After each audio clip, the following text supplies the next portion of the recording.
I explained that the online space had become deceptive because it was filled with advertising that didn't look like advertising. Branded journalism was spiking, like Shell Oil paying for a story about sustainability, or Discover Card touting the value of college education because marketers wanted to sell students on credit cards with very high interest rates. This was the real fake news. One of my fellow panelists leaned over and whispered, "It wasn't supposed to be this way. We were trying to create community. We just didn't know. I'm so sorry." And I leaned back and said, "You're still going to hell."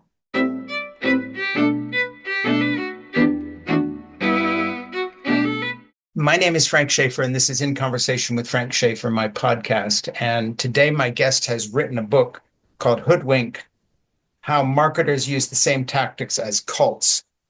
And and I got your name wrong the first time, but it's Mara. Correct. Is that right? Okay, That is Mara correct. Einstein, PhD, forward by Douglas Rushkoff. And I just read this book, and I was showing Mara before we just went live here. They're very dog-eared because I really did do my homework. And I'm so excited because there's going to be so many quotes I want to dive into. So let me begin by looking at something here that I thought I would use as an opener. And I see you've got your book handy there. So do me a favor. Okay. Instead of me reading your words, I want you to open to the page one, not of the book, but the one that says, "I was participating on a panel at the Institute for the Future, nestled in Palo Alto." I want you to read those three paragraphs. Sure. Read them out loud, because that's a good introduction to this book. And so pertinent to where we are right now in terms it's like of the world, right? And this was before Elon Musk became our president. Correct. I was participating on a panel at the Institute for the Future, nestled in Palo Alto at the home of Stanford University and in the heart of Silicon Valley. The rest of the lineup was a band of brothers, trailblazers in the creation of the internet, dressed in that "I'm wearing jeans and a wrinkled shirt, but I have a shit ton of money" kind of way. I was the only academic among the group of presenters. I explained that the online space had become deceptive because it was filled with advertising that didn't look like advertising. Branded journalism was spiking, like Shell Oil paying for a story about sustainability, or Discover Card touting the value of college education because marketers wanted to sell students on credit cards with very high interest rates. This was the real fake news. One of my fellow panelists leaned over and whispered, "It wasn't supposed to be this way. We were trying to create community. We just didn't know. I'm so sorry." And I leaned back and said, "You're still going to hell." Yeah, I love that opening. So that's how the book starts. Now, I dove in because I wanted to show you that I actually did my homework, but I'm going to introduce you properly here. Okay, so Dr. Mara Einstein is many things: an internationally recognized expert on deceptive marketing tactics. She worked as a marketing executive at NBC, MTV Networks, and at major advertising agencies before becoming full-time professor at the City University of New York. She appeared in, by now, The Shopping Conspiracy, the Netflix documentary about overconsumption marketing and its impact on society and the planet, and is the author of 8 books, including this one, which we're going to talk about today, Hoodwinked: How Marketers Use the Same Tactics as Cults.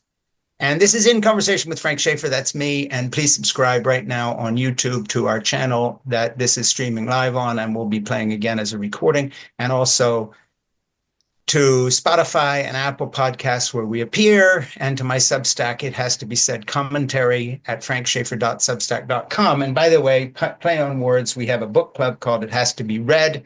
And this book, Mara's book, is our May offering. We would have done it today, except it's already booked up, so we couldn't bump other people. But this is such an important book. Okay, so I had you read that opening. Very witty, very funny, nice thing to do. Now I'm going to just jump in here and take advantage of your foreword. Tell me a little bit about the person who wrote this foreword, the introduction. Yes. So the introduction is written by Douglas Rushkoff, and I think folks who are in the know in terms of he's a futurist, he's a technologist, he's a Mm. technology critic, media critic. Yeah. He has a podcast and a book called Team Human, which Yeah. is all about how we need to connect as human beings and not through our technology. He's Yeah. probably best known as the person who created the term media virus. He Right. was he Right. was the one who coined that term. But he's written a number of best-selling books. Probably one of his most famous Yeah. is Program or Be Programmed. Yeah. And he also wrote a book called Throwing Rocks at the Google Bus, and most recently, the Survival of the Richest. Yeah. And Yeah. Survival of the Richest was based on actually a Medium article that he had originally written. This is a great story. But I'll push his book too because he's Well, great. once we're done here, you stay on. When I sign off, I'm going to ask you at the end of our podcast to stick around for a few minutes and talk to my producer, Ernie. Give us some Mhm. names of people we ought to be talking to, and maybe he's one of them. Yeah, sure. So his book, Survival of the Richest, was based on something that happened to him. He's a well-known international Yeah. speaker, and so he was invited to give a talk, and he thought he was giving it in front of a big group of people. And they took him into the green room, which is what you do, before you Sure. do a talking event. And it just ended up six people around the table and him. And he's like, "Well, aren't I going onto a stage or something?" And they're like, "No, Yeah. we're paid you to talk to us." And basically, it was a bunch of billionaires saying, well, what do we do when everything starts going south so that, the people who work from us don't want to kill us, right? Yeah. That I can. And he said, well, why don't you try being nice to them? Mm. Right. But that was that was outside their realm of understanding that was Yeah. something that they could That do. might be a tactic to be kind to people. Yeah. Yeah. Could you imagine?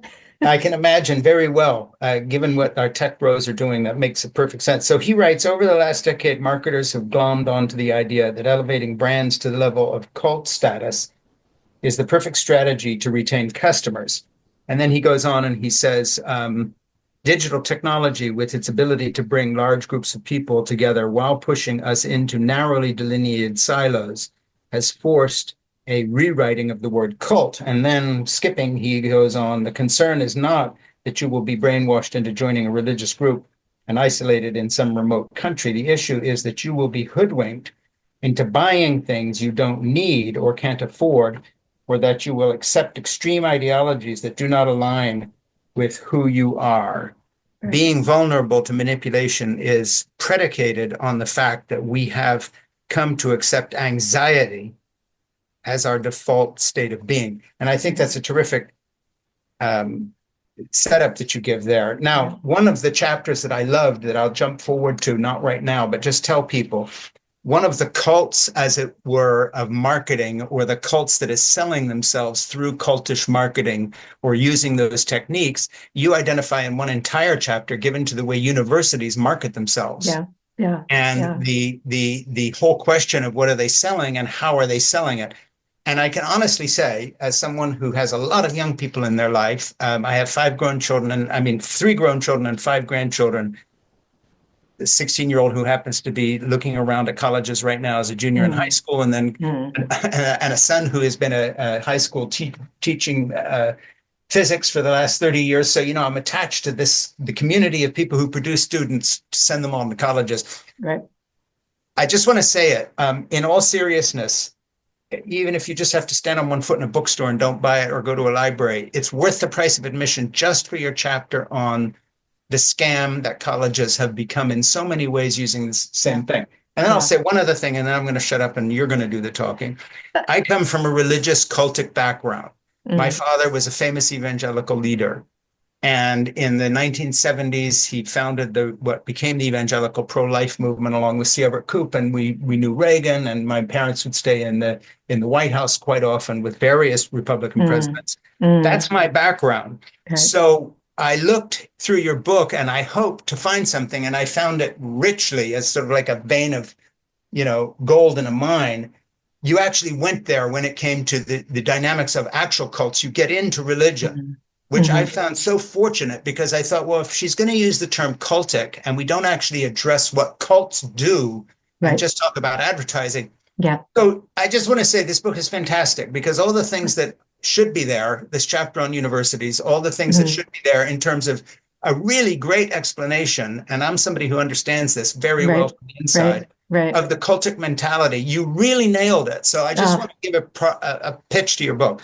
For yeah. anybody watching I'm this, I'm so humbled by you saying yeah. this. I mean, truly, Anybody watching truly. this that comes from any kind of a religious background that you've moved from or escaped or thinking through, it doesn't matter what that might be, or any kind of group where you were pressured to be a certain way.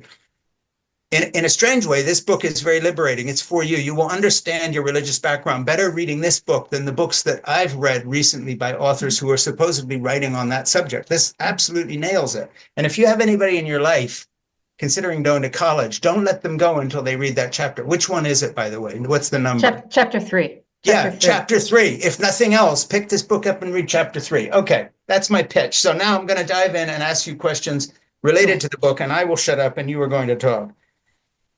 Um, the continuum starts with band cults, which prime us to create personal relationships, brand cults, which prime us Mhm. to create personal relationships with the brand. So let's just start there. Right. Um, this idea of brand cults. Tell us what Right. that is, and then we'll move on to more quotes from the book. Sure. So let me set up the continuum, the cult plus marketing continuum, so I can set the stage for Yep, folks a little please bit. do. So what happened is how I decided to write this book. I've been looking at the intersection between religion and marketing for close to 20 years now. And I think the way that I originally met you is we were in the same documentary together. You were in American Jesus, right? Yes. So that's how I first came across you. Yeah, And so at that point I had written a book called Brands of Faith, and I was starting to look at this intersection between religion and marketing. And there's so many overlaps that exist. yeah. And as I've been looking at it over time, and particularly as you start to see how we buy products and how we engage with Mm, technology, it ratcheted it up to the idea of a cult rather mm, than just yeah, a simple religious belief system. And I came to this idea when it was during COVID. And I was, you couldn't go to the gym. So I was going downstairs to my basement and working out. And I mm, was watching the docuseries The Vow, which is about the Nexium cult. At the sure. same time, I was watching Lula Rich, which was the docuseries about the multi-level marketing company LuLaRoe. And I looked at those two things side by side. I went, holy smokes, these are the same thing. Yeah, yeah, It's absolutely the same thing. yeah. And so then when I began to research multi-level marketing more, I began to discover, well, I was not the first one to discover that. So I said, okay, let me see if I can pull this back a little bit and Yeah, think about this in terms of what I know in terms of the overlap of religion and marketing more broadly. yeah, And I had been looking at brand communities and brand cults for a very long time as well. And yeah. that's when I created this continuum, which starts with brand cults, goes to influencers that I Mhm. call cult light, because not Yeah, every influencer is deceptive and terrible and all of that. yeah, But you do get influencers who become conspiracy theorists, and then ultimately you get to multi-level marketing at the end. yeah. And you And have a whole section on conspiracy theories. So mhm, I want to say again, and I just don't want to sound like a broken record here, but honestly, this book is important in so many ways. And one of them is that it explains the relationship of our level of anxiety. And I want you to start there in a sort of big mhm, yeah, explanation yeah, that these marketing cults business is keeping us anxious enough so they yep, can keep selling us shit right, to make us right, less anxious. And I right, think that's sort of a foundational point of the book because, of yep. course, it also applies to the Christian cult that I was raised in. Mm, You're anxious about your eternal salvation, but also the meaning right, of life and how right, are you going to right. do? And you're scared to go out and how, what Mm, that thread, you've just explained my childhood, the anxiety mm, of seeing other people saved, otherwise they're going to mhm, hell. So you have to right, behave in a certain way right. because I was raised as an influencer long before Mm, the internet, but I had to mm, influence the people around me to seek Christ. And the way you do that right, is you make them anxious about their salvation and you try to show right, yourself as this kind right. of being. All Yeah, right, so I really get that part, and yeah, I can read you bits of your book, but I'd rather have you talk about this right. level, this hyper anxiety that we're kept at. Right. So the part of the continuum, just to finish that off, and Yeah. that'll get right into the anxiety issue, is as you go from one part of the continuum to the other, it has increased extremism Yeah. in terms of belief and increased anxiety for those Yeah. who are participating in this. Yeah. And so one of the things that I argue in the book, which you pull out, so you've gotten it all, Frey. I'm like, it's so wonderful to read somebody who's really gotten the book at such a deep level. I really appreciate that. And what economists would say to us is that we're living in an attention economy. Yeah. But I've never thought that never felt right to me, because that's just getting us to look. Yeah. And if it was just getting us to look, then that's not getting us to buy. What it really is that we're living in an anxiety economy. Yeah. And that the money is made through this consumer capitalist culture, through ginning up our emotions to such a level that we stay connected to the technology. And this happens both because of how the technology is put together, right? Because if you look at something like, say you're going onto social media and you've posted something, and maybe people like it and maybe they don't. But it's not just the algorithm that's playing with you. It's the social media will dump a lot of likes, or they'll withhold likes to your posts so that it gets you to keep coming back. So you keep coming back and saying, oh, did people like this? Did people like what I had to say? Yeah. And sometimes it'll be there and sometimes it won't. It may not have anything to do with the content you created at all. It may be that the technology, the people that are running the technology are making that happen. But it's making you want to come back again and again. And so this is what some people may already know and understand is the intermittent rewards, right? That works like Las Vegas, right? In an early section of the book that you subtitle, the brand/religion nexus, you write, this is early where you're kind of explaining your terminology. To understand why marketing and cult-like views are colliding, you have to realize that religion and marketing do similar sociological and personal work for us. You're probably saying, oh, come on, but stay with me. Religious or spiritual practice, first and foremost, helps us make sense of the world through rituals and texts. We attend weekly services so that we can separate ourselves from our mundane routines and reset our internal lives. We meditate or pray to connect to a higher power. We read scripture or other religious texts filled with parables and myths that help us bring meaning to our daily experiences and put our lives into broader context. Marketing makes meaning too. We saw a little bit of how that works already with brands like Lush and Barbie, but we dig into it more here. And then you really do dig into it. And all the way up and through the place that looking to colleges to give us meaning. Right.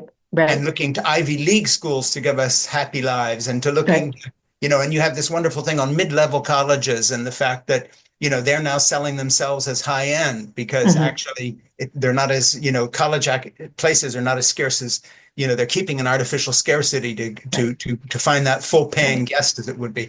So the arc that you paint through this runs from religion through marketing through influencers. So take us to the next step. Let's just talk about influencers for a while here. You talk about some of the real charlatans, and then you just talk about the business of influencing.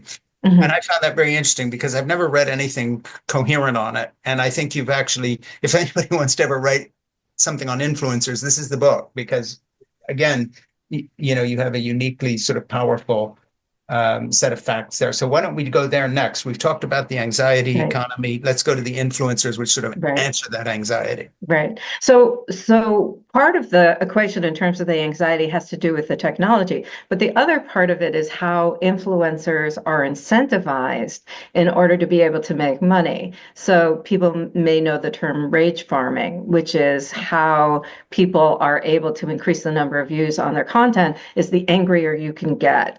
And we know that people are more likely to share content if it evokes some kind of strong emotion, either awe or anger, but anger more than almost anything else. You see something that pisses you off, right? And the next thing you do is you send it to your friend. And so what that does for the influencer is it ratchets up the number of views they have, so that helps them make more money, whether Yeah. it's on TikTok and they're making money through the app, or it's on YouTube and they're Yeah. making money from the advertising that way. But they're incentivized to create content that is going to increase anger. And so Yeah. then what you have is this anxiety that's been increased on the part of the people that are interacting with it. It needs some kind of release. And so Yeah. then it becomes a situation of doom scrolling, which Yeah. then, creates even more anxiety, which then leads us to push a button and buy something because, the going gets tough and the tough go shopping, Yeah. right? Yeah. So you want to release the anxiety, so you do that. But what was interesting to me in terms of influencers Yeah. was that, like the hashtag TikTok made me buy it. Now, Yeah. people think that influencers are so powerful in their Mm. ability to manipulate us.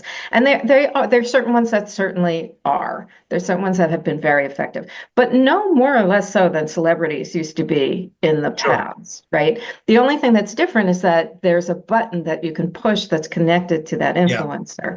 There's also what's known as parasocial relationships, so that people feel like they are connected to the person. And it's not surprising that that's happened, Hmm. because this idea of parasocial relationships started in the television era, and people watch people on television, and because they came into their living rooms, right? Yeah. And they're in my living room, I know who they are, Hmm. and so people felt connected to them. Now think about that. If you have your phone in your hand and Yeah. you're literally talking to someone and you feel like you're holding them in your hand, the same way that you talk to your friends and family on FaceTime Yeah. or any Yeah. other technology like that. And so there's this other level, this other sense of feeling like that person is your friend. Yeah, they've broken another barrier. I want to Correct. go, and I set this up a little bit, but I want to go to chapter 3 here because I really think it stands out as Hmm. an interesting case study of everything that you're saying here, kind of. Hmm. And you say the common thread through all of this was the exhortation to visit a website or come for a campus visit or email the admissions office with any questions. These calls to action are all about getting the student into what is called the com flow, the Right. process of getting students to opt in so colleges can digitally track them and gently nudge them toward the goal line of filling out the application. The Right. most prolific tactic in higher ed marketing toolkit, however, is email. These incessant missives are primed to be sent to hundreds of thousands of eager high school students the minute standardized test scores are posted. The number on the test score will determine the number of emails. For top students, that can reach well into the thousands, and not 1 or 2 thousand, but 5 or 6 thousand. The emails follow a promotional pattern familiar to any marketers trying to promote their product under a limited or contrived to be limited time frame. Find the pain point and push on it hard. For this target market, that means appeals to fragile adolescent egos. Come-ons include praise lines like, "You're an impressive college prospect. Congratulations. We hear you're a great student. You are extraordinary. Why not attend a university that recognizes that?" And so forth. And that's how it's sort of at the beginning of the chapter. And then you go on from there. And as I say, this is just a standalone subject. Chapter 3 is just extraordinary. So let's spend a little time talking about, Sure. Alex Jones is the sort of shill for his right-wing conspiracism, but let's do the college equivalent from the high-end schools that pretend to be above all this, Yeah. but Yeah. aren't. They're part of the same market. Yeah. And that includes Harvard, where I think you Yeah. did things. No, I didn't go to, I actually didn't go to Harvard. My husband went to Harvard. I did not. That's right. Somebody in Uh, the family did. but, it's interesting just listening to that because I haven't heard it out loud. Yeah, If any of your listeners are aware of cults and cult practices, sure. talk about love bombing. Oh, Right? absolutely. It's the This same is, thing. it's the same thing. It is Yeah, just love bombing yeah, sort of 101. So the issue with colleges is that there is this structure that is set up to make young people believe that they have to go to college. And yeah. one of the statistics I used from a research marketing company called Mintel is that 94% of students believe they have to go to They have college to. now. Yeah, yeah, Have to. Now, this is very different, and I think it's harder for people to understand this now is that only 10% of people used to go to college, like in the Yeah. 1950s. It wasn't until after the GI Bill and then the baby boom came and then the build out of the colleges in the Yeah. 1970s that it was really expected that people would go from high school then Mhm. on to college. But there wasn't always Yeah. this Yeah. expectation that that was going to happen. Yeah. Now, some of this has to do with a shift away from agrarian culture to more technology and Hmm. information-based society, but it's also changed because of how we have been taught to think about higher education. And Yeah. a lot of this started under the Reagan administration. And what happened back then was that there was a shift in the understanding of whether or not college was a public good and Hmm. what the Republicans said at that point was, no, this is not a public good. This is a personal good. And because it's a personal good, then the money gets put onto the back of the individual. You have Yeah. to pay for it. We're not Yeah. paying for this, Yeah. which is very different from other countries around the world. Most European countries, they have Sure. free college, right? Yeah. Yeah. Not us, so we have to pay for this. And at the same time, what's happening is that the middle class income has stayed flat. So Yeah. while middle class incomes have stayed flat, the expense of college has gotten more and more and It's more. more So the expensive. percentage of your overall income is Yeah. just become astronomical. Well, and you talk about the fact that colleges say, hey, we don't care whether you have money or not, apply anyway. But actually, they sort out very quickly who's Right. going to be a full paying student. Absolutely. And they have a lot of different ways to do this. Yeah. One of the ways they do it is they can tell if you've taken standardized tests multiple times. Yeah. Usually, if somebody's taken it multiple times, it's because their family has enough money to pay for tutors to get the grades Sure. up. So that's one of the ways they do it. Yeah. Another way that they do it, and one of the things that they've been pushing a lot in the last 5 years is to have more and more students do early decision. And Yeah. early decision is when a student says to the college, I will, if you accept me, I will Hmm. go to your school. So Yeah. that's it. You've just You're done. you're done, Yeah. which is great on the one hand, and as a marketing thing, that Hmm. seems like a great idea, right? The student can submit an application earlier in their senior year. Hmm. They can know before everybody else that they've been accepted to a college and they're Yeah. done. Sounds good. Sounds good, Yeah. right? Problem is usually the financial aid packages on early decision are not as good as Right. if you wait until later. Well, because they've got you. You know, Yeah, in case anybody who's listening to Mara and me talk about this, I just want to put one thing here that she says that you need to know in terms of her qualification. This is Mara writing.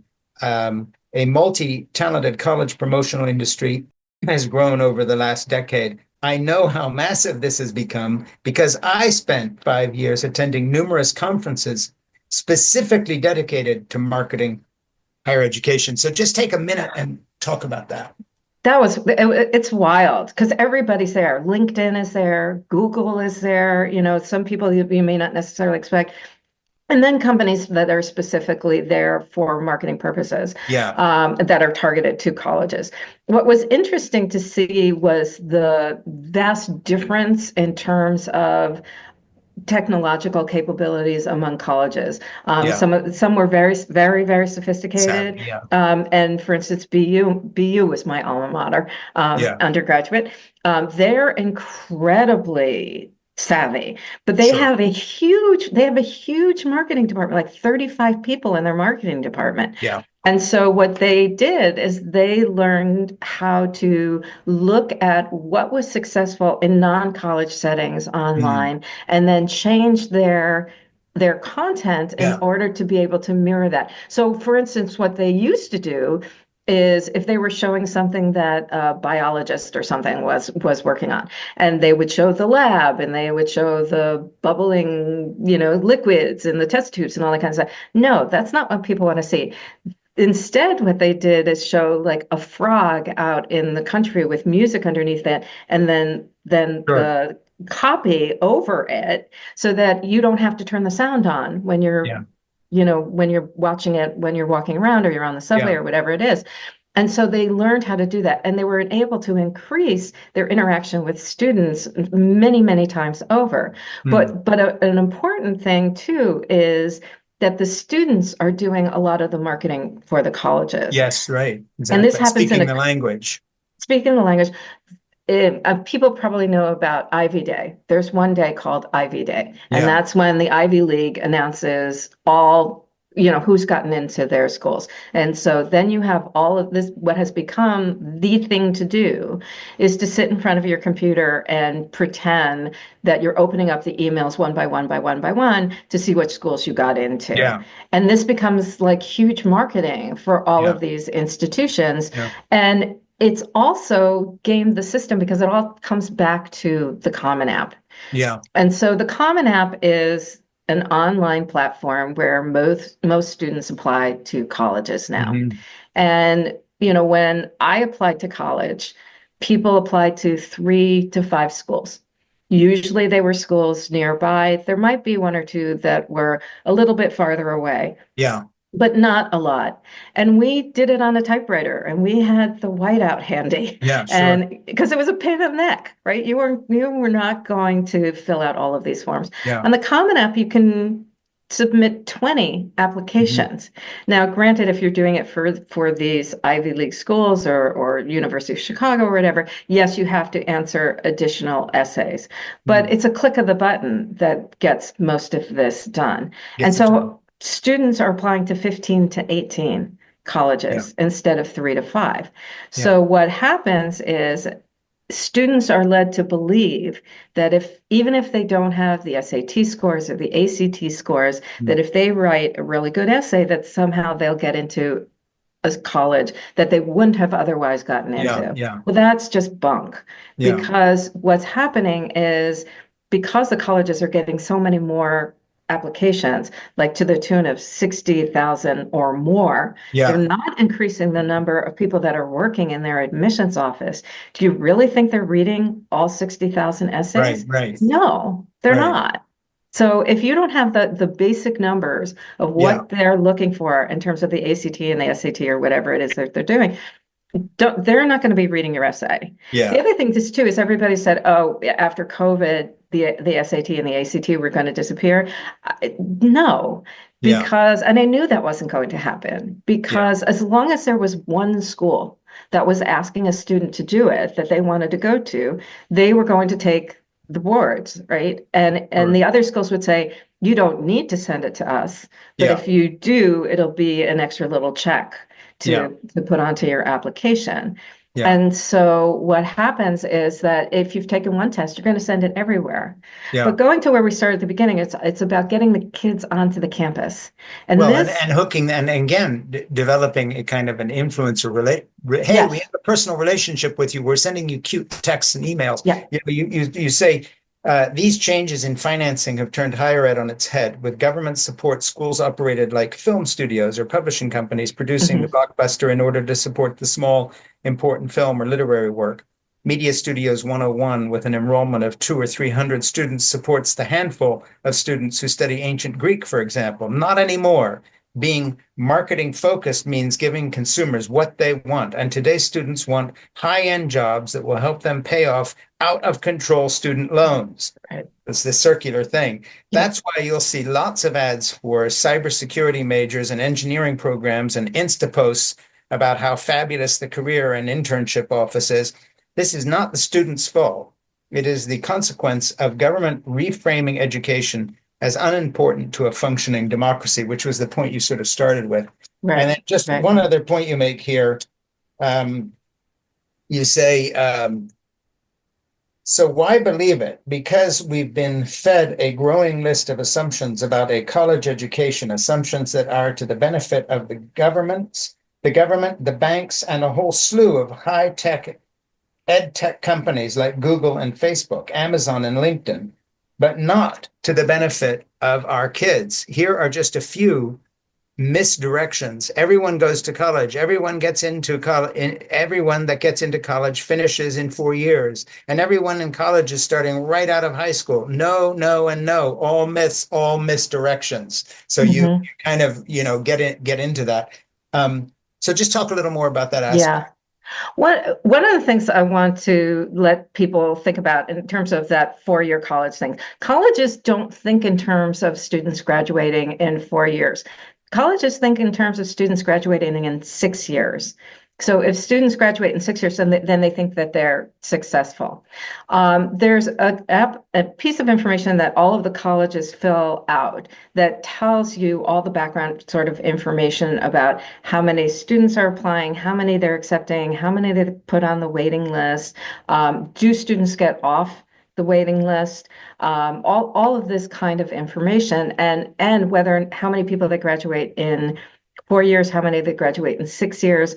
Also, who leaves after the first year? That's a really important piece of information, because what some of the colleges are trying to say is there are a lot of students who've been taught that if they get into this, Harvard, or they get into University of Chicago, like their life is going to be perfect. A lot of those students don't stay, because they suddenly realize once they get there, oh, this isn't it. And the problem is what they're taught is, don't worry about it, you can transfer. It's okay, you can transfer.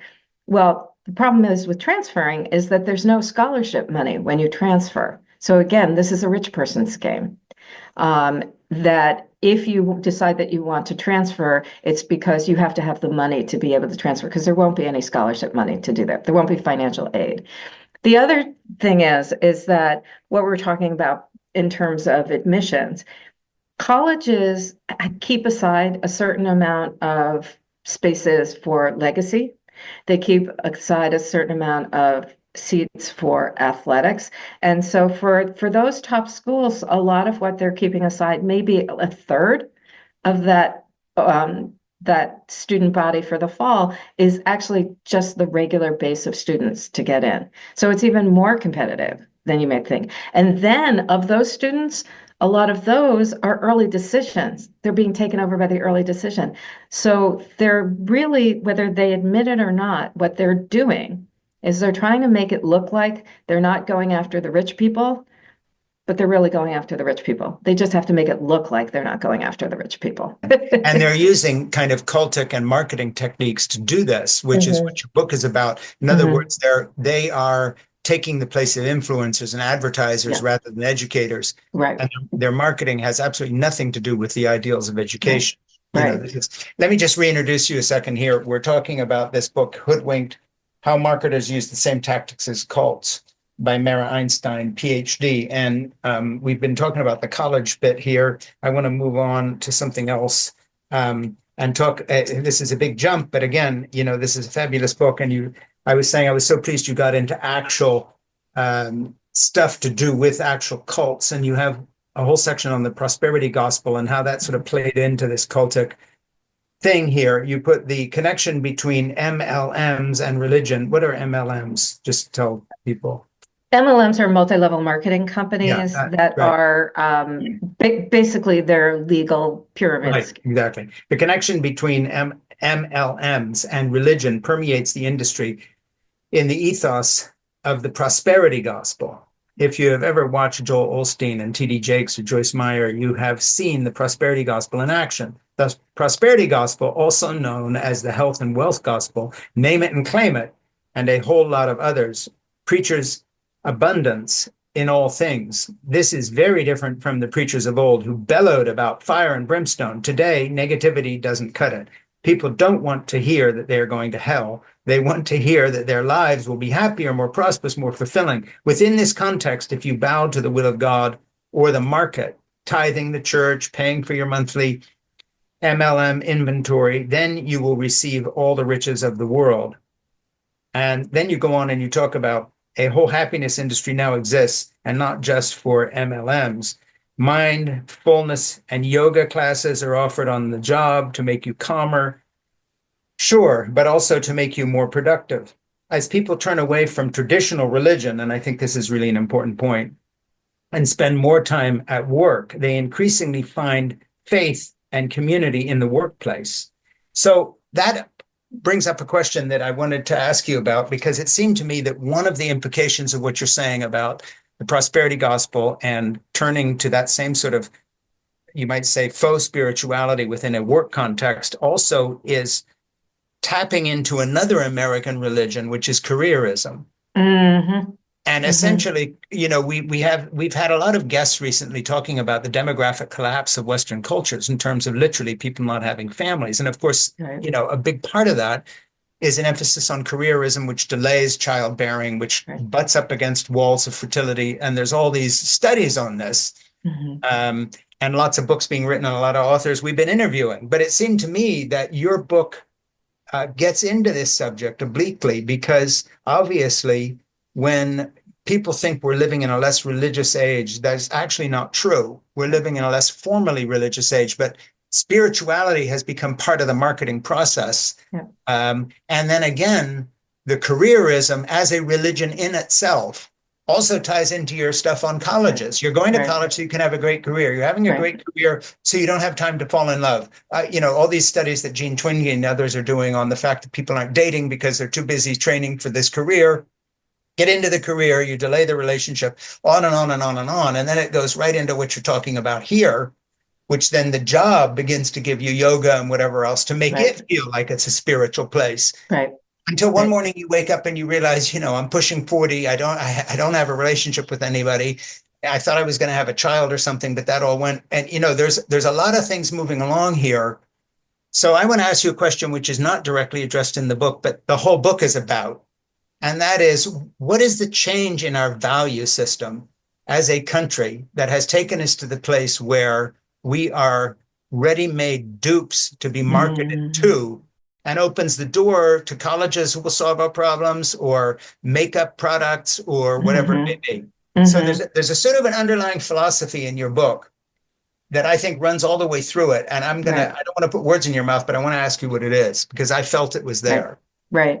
Well, there is one part in the book where I talk about that these institutions, like religion, like our family, like Yeah, jobs, like if I yeah. tell my students that people had the same jobs for 30 years, Mm.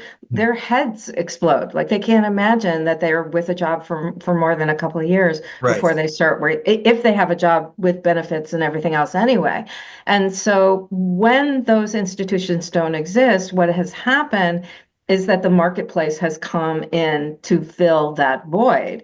And so this is why people, particularly millennials, particularly Gen Z, are looking for brands to be connected with values. This is why they want values to be Yeah. embedded into the brands. Yeah. So it's not enough that you are selling makeup. You have to be a makeup brand that cares about mental health, like, Or the rare environment or or something. the environment or whatever it is, Yeah. because those are going to be the things that I'm going to use as identity markers for myself.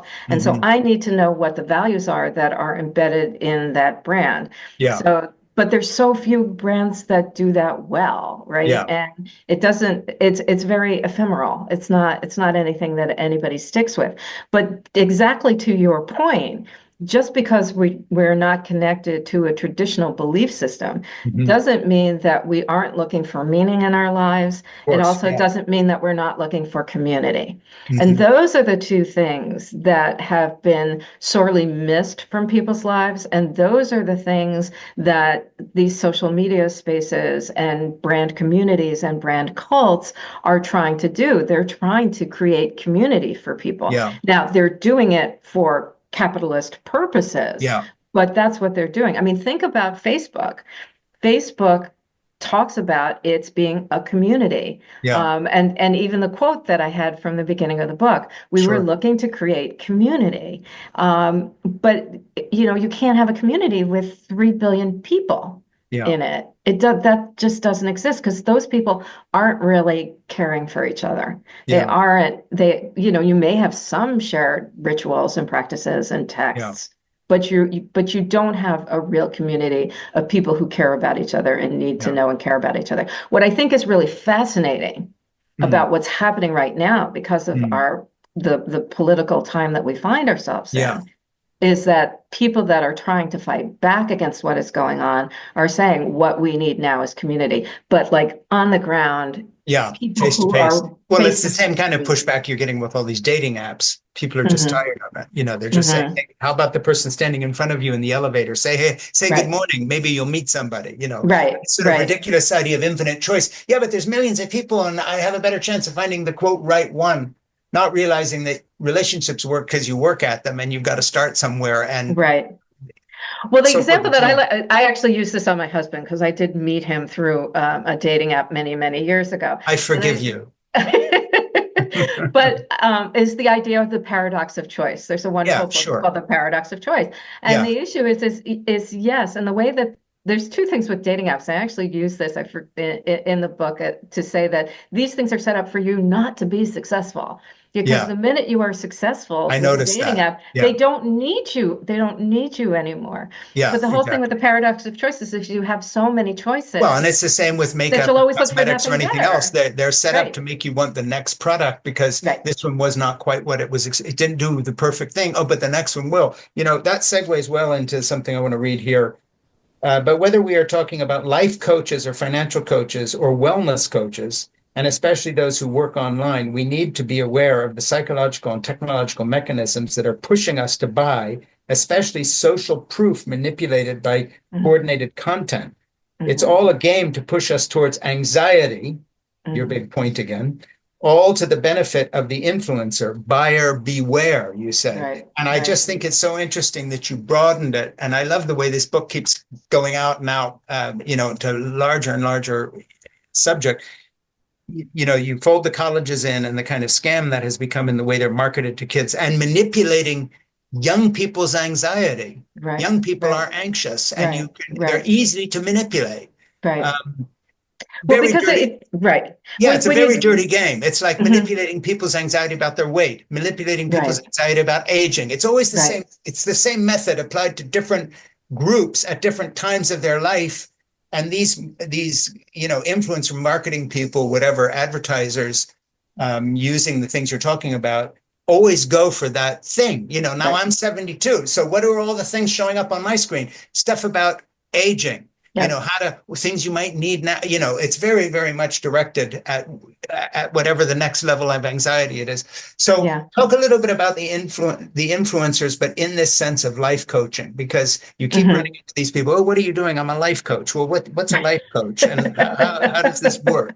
You know, Some of the ones, and I'm sure you'll find this funny too.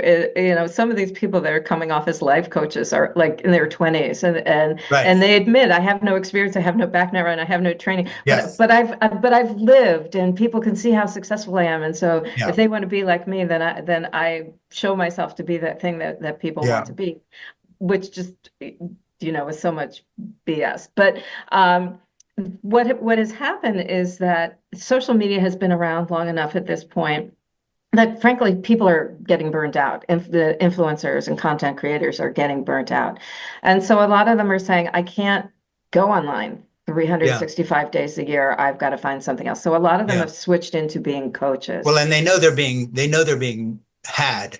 You have Yeah, a line that describes it very well here. You say the mission of social media platforms is to maximize user engagement no matter what the cost. right, right. And that's for people that are actually making money, right? Yeah, There's also a whole swath of people who are online as content creators who yeah, actually aren't making money. So the statistic is that there are 50 million content creators, online, but only 2 million of them are making a living, a yeah, full-time living at yeah, it.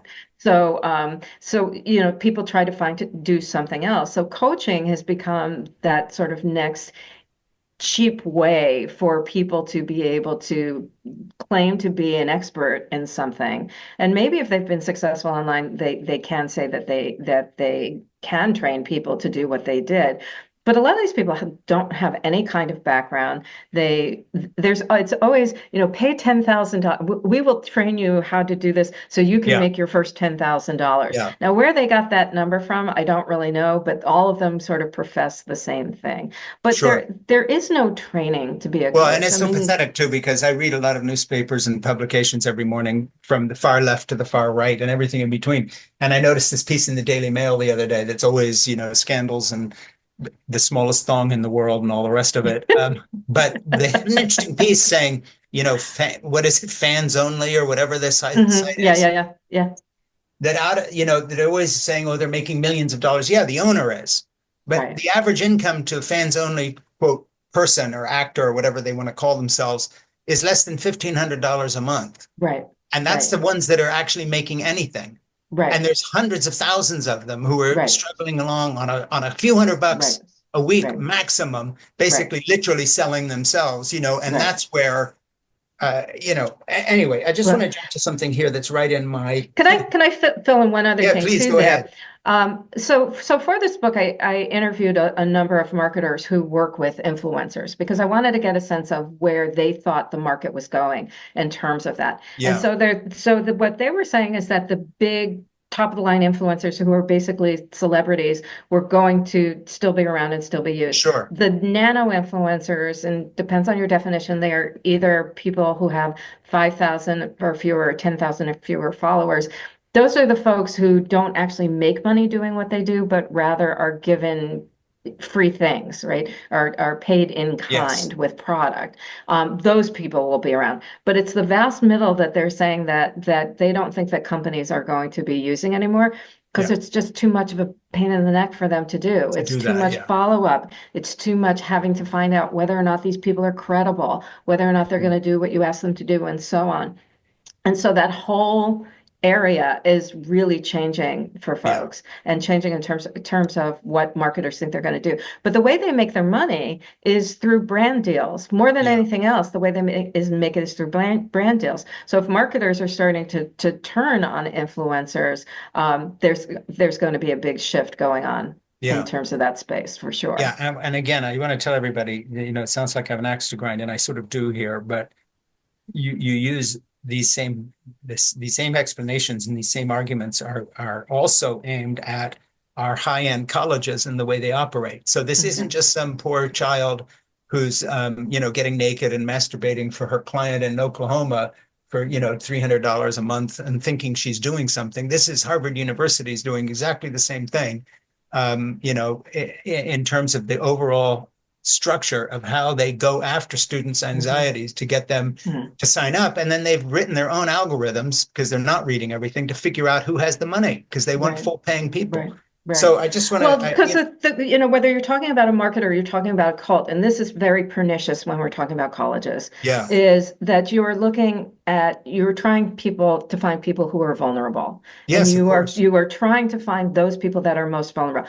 Who, as a group, is more vulnerable than Yep. adolescents, Yeah. And who boys or is more girls? reachable with their phones than the people who have never known another world? Right.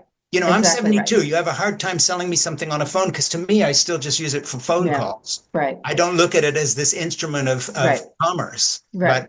But, And my 16, the yeah, people who are the top marketers at colleges now it used to be that marketers came through the administration, right? You were a hmm, professor or you were administrator in a college, and then somebody sort of shoved you over into the right. marketing area. Not anymore. The marketers at top schools are coming out of places like Pottery Barn or Yeah, General sure. Mills. These are people with degrees from Harvard Business School and Kellogg out Yeah, of Northwestern. These yeah. are not people who don't know These are anything not about how educators. these are no, these are marketers. You write about something here that totally gets to me. Conspiracy theories, cult marketing, and influencers. And you say nothing creates anger faster than pitting two sides against one another. And that's exactly what conspiracy theories do, because they set up an imaginary fight of not Mhm. just good versus evil, but demonic forces and the white knights meant to stop them.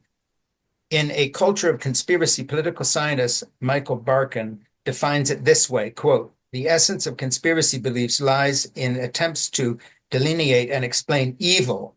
At their broadest, conspiracy theories view history as controlled by massive demonic forces. Now, what's so interesting to me is that in the pitch that Trump was making to evangelicals and his evangelical leaders who were shilling for him, like Paula White, speak in those prophetic terms of the fact that he, Trump, is battling demonic forces Right.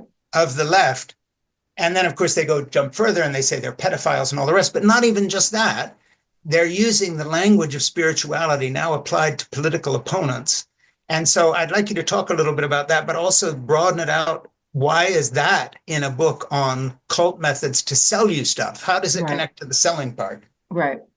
Well, one part of the cult marketing continuum is this um, influencers who become conspiracy theorists. Yeah. And so we saw a lot of that happening during COVID. I think this is probably the easiest way to explain this. And this Yeah. gets into the conspirituality space, which is you had a number of people who were in the new age, particularly yoga instructors, who think in terms of, the body is the temple. We're supposed to keep it clean and only fill it with good and healthy things and all of that sort of thing.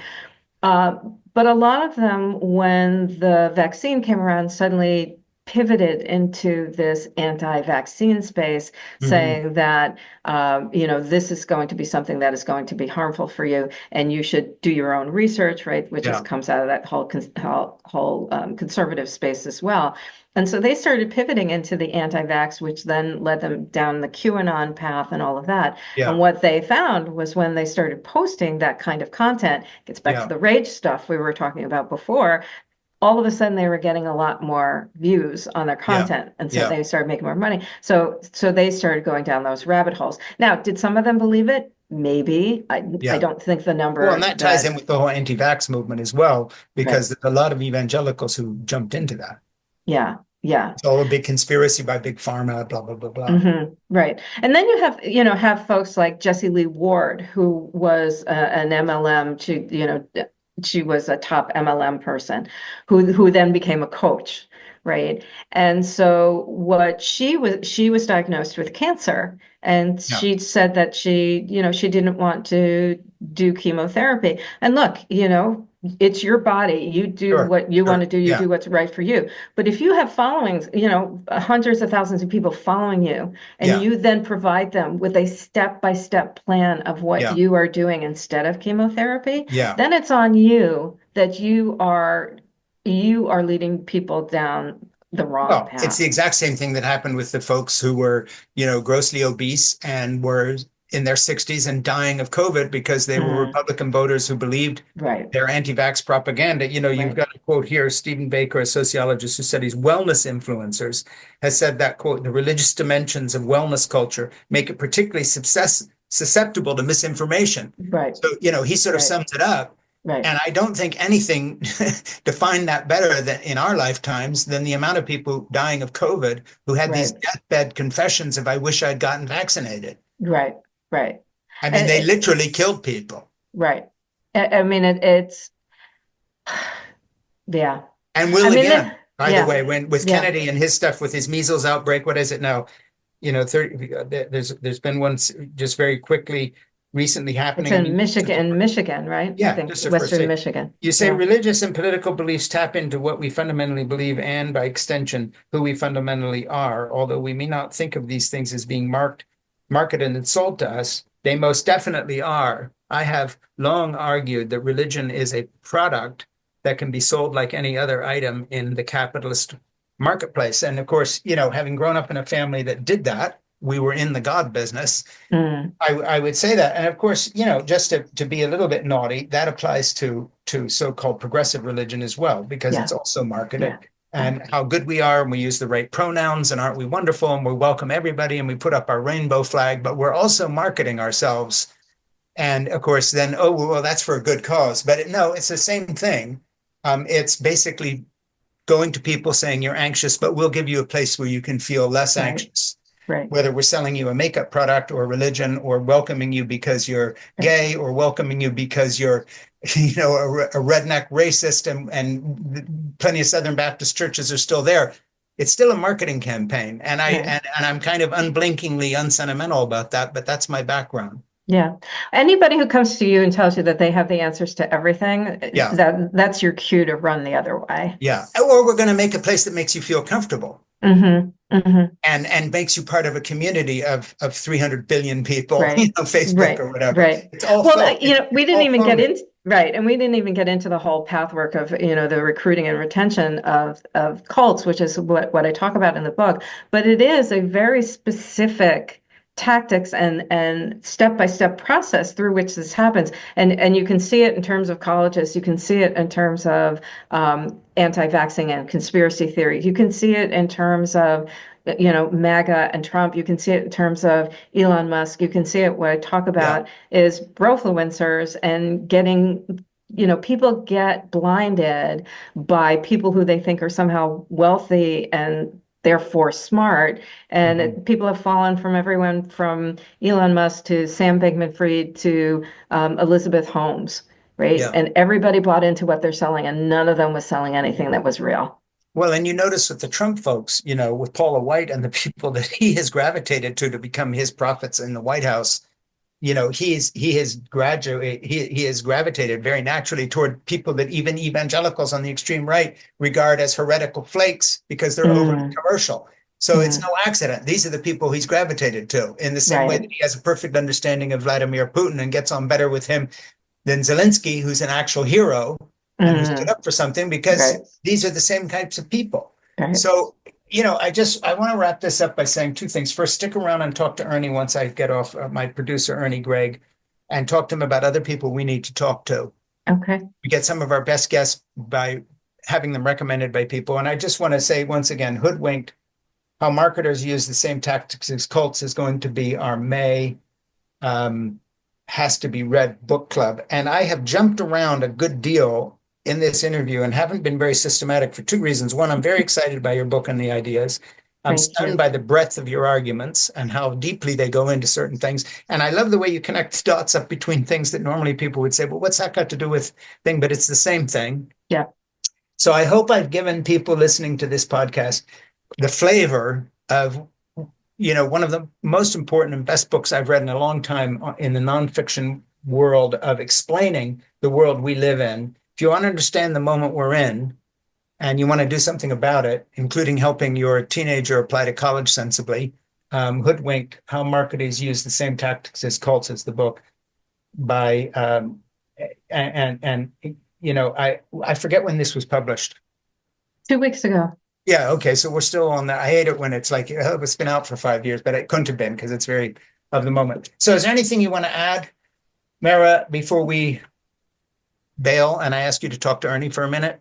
The only thing I would say to folks is I am on social media. I don't, there's issues with social media, but you can use it in positive ways. And so I spend a lot of time on TikTok because I try to break down these ideas even further for people. Mm. I'm Dr. Mara Einstein on all of my socials, or you can find me on my website with the same. And Mara, Um, we'll link to all those things you tell Ernie you want us to link to. We'll put them everywhere. okay, sounds good.